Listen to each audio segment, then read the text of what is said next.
چلائے چلو، ہر کھڈے سے بچو گے، ہر کیچڑ سے بچو گے، ہر ٹھوکر سے بچو گے، ہر ہلاکت سے بچو گے، سیدھا اللہ کے دربار میں پہنچائے گا، دنیا کی عزتوں تک پہنچائے گا، اور جنت آخرت میں اللہ کی جنت تک پہنچائے گا۔ یا ابا سفیان جئتکم بالکرامۃ الدنیا والآخرہ، ابو سفیان میرے پیچھے چلو، دنیا اور آخرت کی ہر عزت میں لے کر آیا ہوں۔ اللہ کا نبی صرف 12 دن یاد کرنے کے لیے نہیں ہے، اللہ کا نبی ساری زندگی یاد کرنے کے لیے ہے۔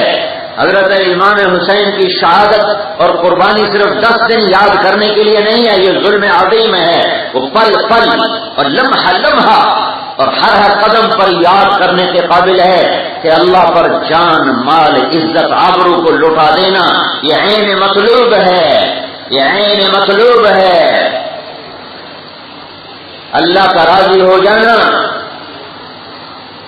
اس کے لیے جو چیز چلی جائے، جو سودا ہو جائے، جن گھاٹیوں سے گزر جائے، کہیں بھی وہ ناکام نہیں ہے، ہر جگہ وہ کامیاب ہے۔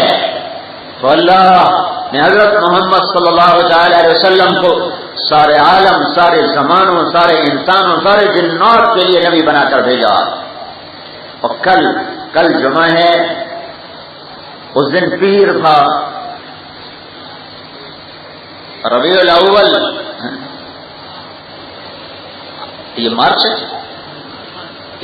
ہے، اس وقت اپریل تھا، 4 سال پہلے 22 اپریل اور 12 ربیع الاول اکٹھے تھے۔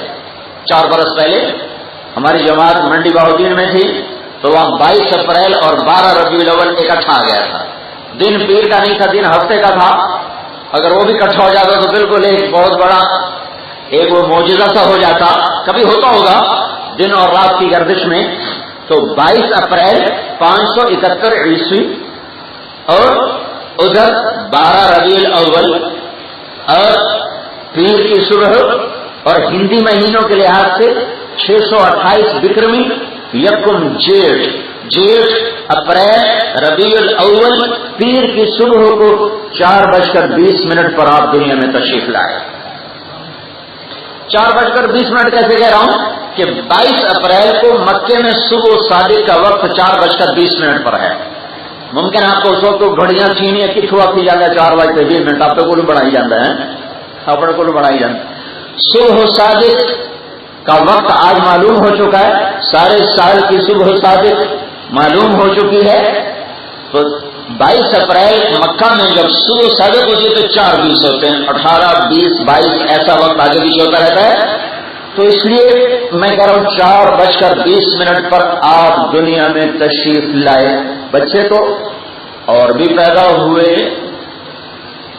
اور بھی پیدا ہوتے ہیں، اس سے پہلے بھی ہوئے، بعد میں ہوئے، آج بھی ہو رہے ہیں، لیکن یہ عجب بچہ تھا کہ اس کا پیدا ہونا سب سے نرالا تھا کہ جب یہ بچہ باہر آیا ہے تو اس کے جسم پر ماں کے پیٹ کی غلاظت کا ایک ذرہ نہیں تھا، دھلا ہوا باہر آیا ہے، غسل کے ساتھ باہر آیا ہے۔ اور جب یہ بچہ باہر آیا ہے تو دایا نے دیکھا، شفا بنت عمر دائی کا نام تھا، شفا بنت عمر، دیکھا بچے کا ختنہ ماں کے پیٹ سے ہو کر باہر آیا ہے، ختنہ اندر ہی ہو چکا، باہر ختنہ نہیں کیا گیا۔ تیسرا کیا دیکھا ہے کہ بچے کی ناک اور ماں کی آنکھ ملی ہوتی، باہر اس کو کاٹا جاتا ہے، لیکن جب آپ دنیا میں آئے ہیں تو آپ کی ناک اور ماں کی آنکھ جدا تھی، ساتھ ملی ہوئی نہیں تھی، لہذا دائی بھی حیران ہوئی کہ یہ کیسا بچہ ہے، اور ماں بھی دیکھی یہ کیسا بچہ ہے۔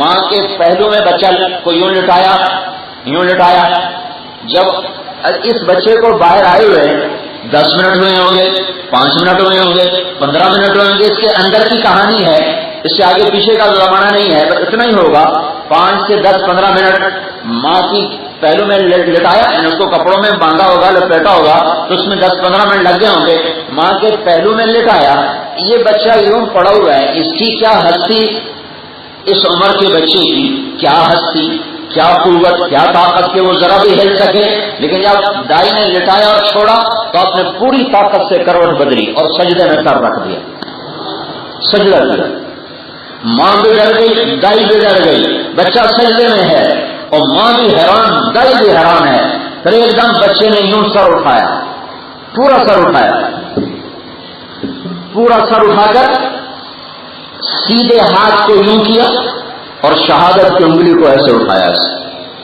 جب آپ نے یوں کیا تو حضرت آمنہ پر سارا عالم روشن ہو گیا اور پوری دنیا میں روشنی پھیل گئی، اور ایران کے، شام کے، روم کے، یمن کے، حیرہ کے بادشاہوں کے محل حضرت آمنہ کی آنکھوں کے سامنے آ گئے. یہ عجب پیدائش ہے، یہ عجب. تو ماں گھبرائی ہے اور بچے کو گود میں لے لیا، گود میں لے لیا، اٹھ کے بیٹھ گئی، بچے کو گود میں لے لیا. یہ کیسا بچہ ہے، یہ یوں کیا کر رہا ہے، اس میں طاقت کہاں سے آئی ہے؟ تو ایک اور معجزہ نمودار ہوا، گھر کی چھت پھٹ گئی اور اس میں سے دھواں اندر آیا. یہ جیسے صبح کی دھند ہوتی ہے جو 2 فٹ پر چیز نظر نہیں آتی، ایک دھند کا بادل اندر آیا. فغشیتہ وغیبتہ، اور اس بادلوں میں، اس دھند میں حضرت آمنہ کو یوں لگا جیسے بچہ میری گود سے نکل گیا ہے، میری گود میں نہیں ہے.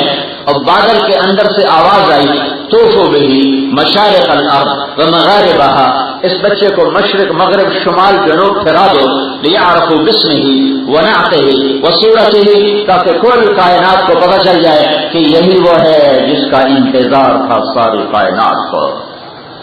یہی سردار، یہی بارات کا دلہا، یہی کائنات کا سردار، یہی انسانیت کا رہبر اور ہادی اکمل اور رہبر کامل. اور کیا کرو؟ وآتوہ، اور اس بچے کو دو، کیا دو؟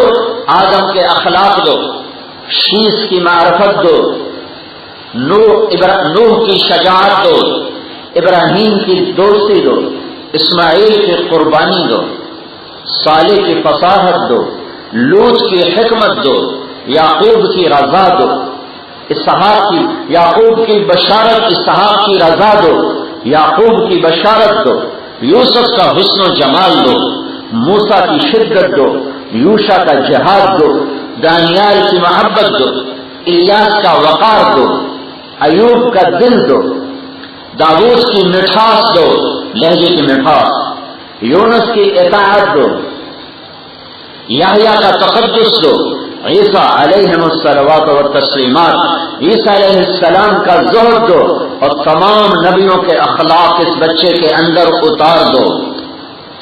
جو 1.25 لاکھ نبیوں کو ملا ایک پل میں ملا، پھر اس میں ترقی ہوئی. 63 سال 4 دن آپ کی عمر مبارک چاند کے مہینوں کے لحاظ سے ہے 63 سال 4 دن، اور انگریزی مہینوں کے لحاظ سے ہے 61 سال 1 مہینہ اور 20 دن.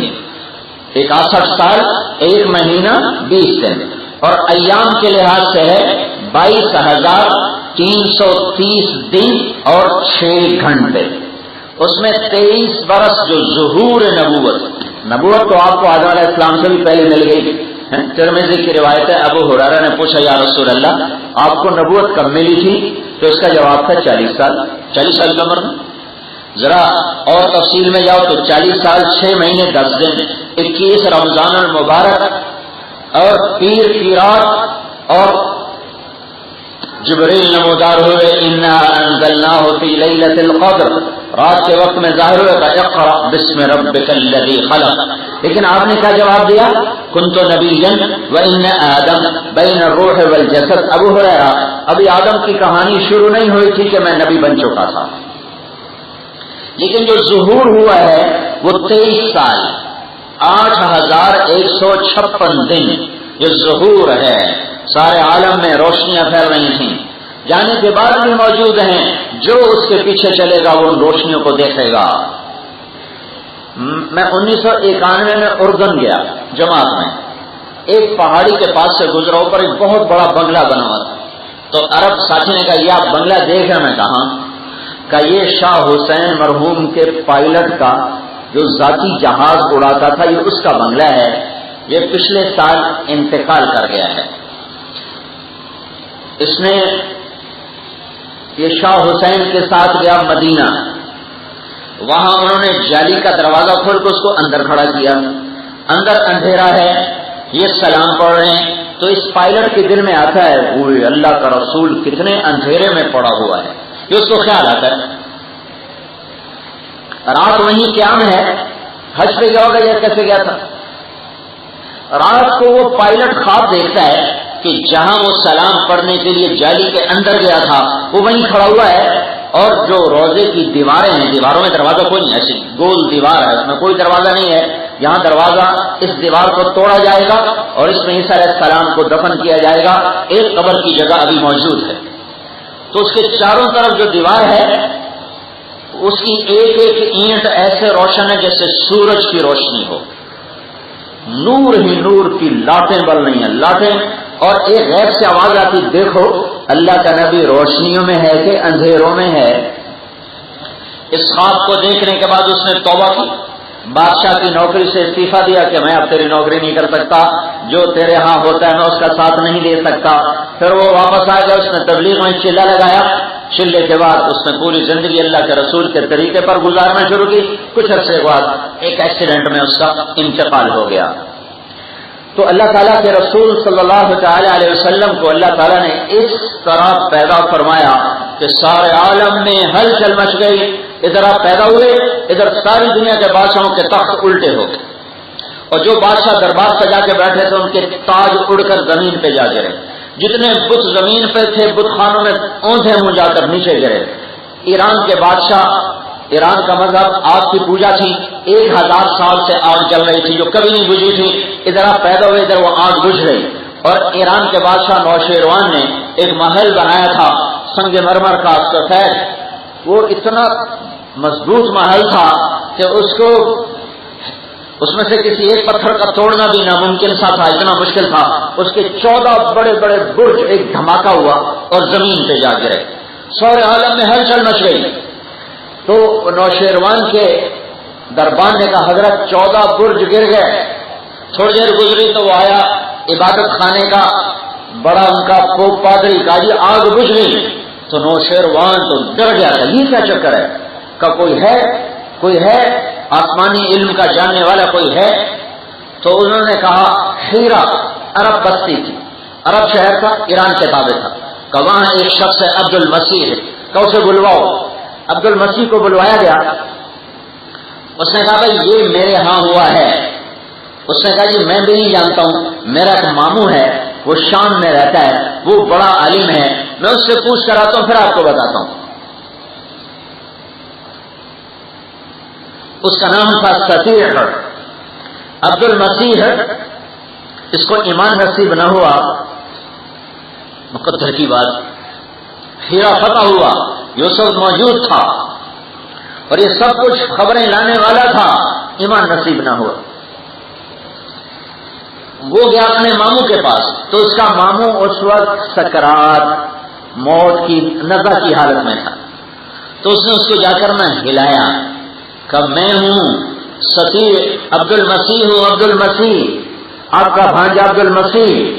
تو انہوں نے ایسے آنکھ کھولی اور بغیر پوچھے کہ کیوں آئے ہو، کس نے بھیجا ہے، کیا کہتے ہو، بغیر کچھ کہے وہ بولے بعثک ملک بنی ساسان لارتجاس الایوان وخمود النیران، مجھے پتا ہے تجھے ایران کے بادشاہ نے بھیجا ہے کہ جاؤ اپنے ماموں سے پوچھو کہ میرے محل کے 14 کنگرے کیوں گر گئے اور میرے عبادت خانے کی آگ کیوں بجھ گئی۔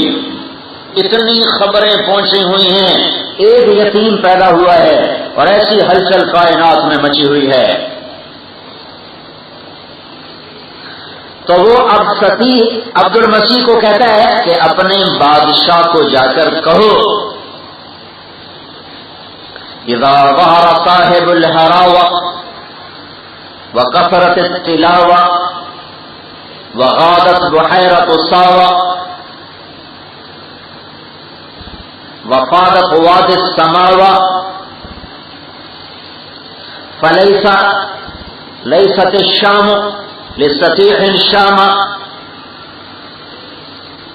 ولا فارس لعبد المسیح مقاما وإنما يملك ملوك وملكات على عدد الشرفات وكلما هو آت آت۔ یہ اس کے آخری کلمات تھے، اللہ کے محبوب کی بشارتیں دیتے ہوئے دنیا سے جا رہے ہیں، کہہ رہے ہیں عبد المسیح ایران کے بادشاہ کو بتانا جب قرآن کی تلاوت گونجنے لگے جب قرآن کی تلاوت گونجنے لگے اور جب وہ ہستی آ جائے جو لاٹھی لے کے چلے، اور جب بحیرہ ساوا وہ اس کا پانی کم ہونے لگے، اور جب سماوا کی وادی بہنے لگے اور قرآن کی تلاوت کثرت سے ہونے لگے، تو پھر یہ شام بھی اسی کا ہے اور ایران بھی اسی کا ہے، پھر نہ ایران تیرا ملک